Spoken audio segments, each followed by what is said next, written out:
What's going on, Jerome's? So, a little bit late to this, but is what it is. Minnesota Vikings unfortunately lost cornerback Mekhi Blackmon on the first day of practice with a torn ACL. And the Vikings were expecting big things from the second-year man from USC, but the Vikings shuffled the rooster a little bit on Thursday, and they brought in another cornerback as well as made a change at linebacker. Vikings go. Vikings have announced the following roster moves. Signed linebacker Jabril Cox and cornerback Jacobi placed cornerback Mekhi Blackmon on injured reserve, and they waived linebacker KJ Cloyd, who was a UDFA this year out of Miami. And now let's talk about the new guys today. Background. So Jabril Cox is going to be a guy that regionally Vikings fans will know. So he played for the NDSU Bison for 4 years. Won 3 national titles like everyone does. He's 26 years young, 6'3", 235. He was a 2-time FCS All-American at NDSU, transferred to LSU to help his draft stock in 2020, and he made the transition pretty seamlessly, going from the FCS to the big bad SEC. Ended up a 2021 4th-round pick by the Cowboys, and ironically, he tore his ACL week 8 in his rookie season, playing some special teams. Hasn't really gotten back from that, but appeared in 10 games for the Commies last year, and has played 47 career defensive snaps over 26 career games. Does have 10 tackles, mainly on special teams, so that could be a spot where Cox could contribute potentially if he does make the rooster.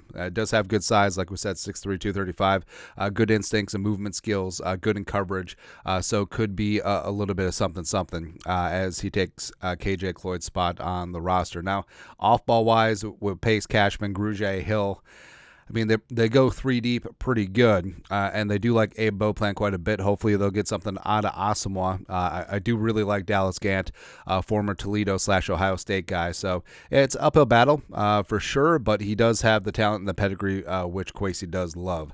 Cornerbacks-wise, like we said, they placed Mekhi Blackmon on injured reserve, and a lot of fans were expecting a big-time splash in the cornerback position, but this doesn't preclude them from making another move later on. But, Jacobi is going to be filling out the rooster. He is 25 years young, 5'11", $193. Played his college ball in Memphis. Now, I had to double check this. He played in 61 career college games.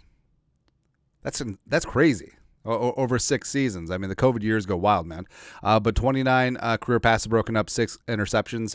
Apparently over 61 career college games at Memphis. Was a UDFA in 2022. Was picked up by the Texans, made their practice squad his rookie season. Appeared in 5 games, had 1 special teams tackle. Can play outside corner as well as safety. And for Francis, he does seem to be just a bottom of the roster depth signing. We'll see what happens there. Shaq Griffin also did something to his ankle in the second practice. Hopefully that's not serious. But Murph, Shaq, Evans was the third corner on Thursday after the Blackmon was injured.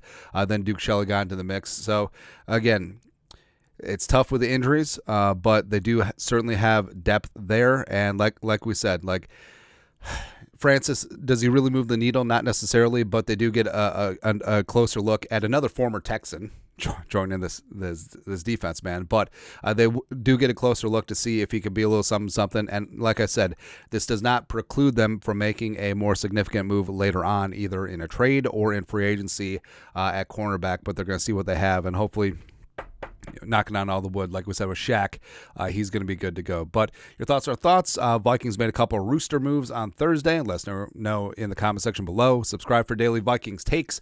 Friday, want to support the work? Put a little something in the Venmo. But till next time, Skol, production value.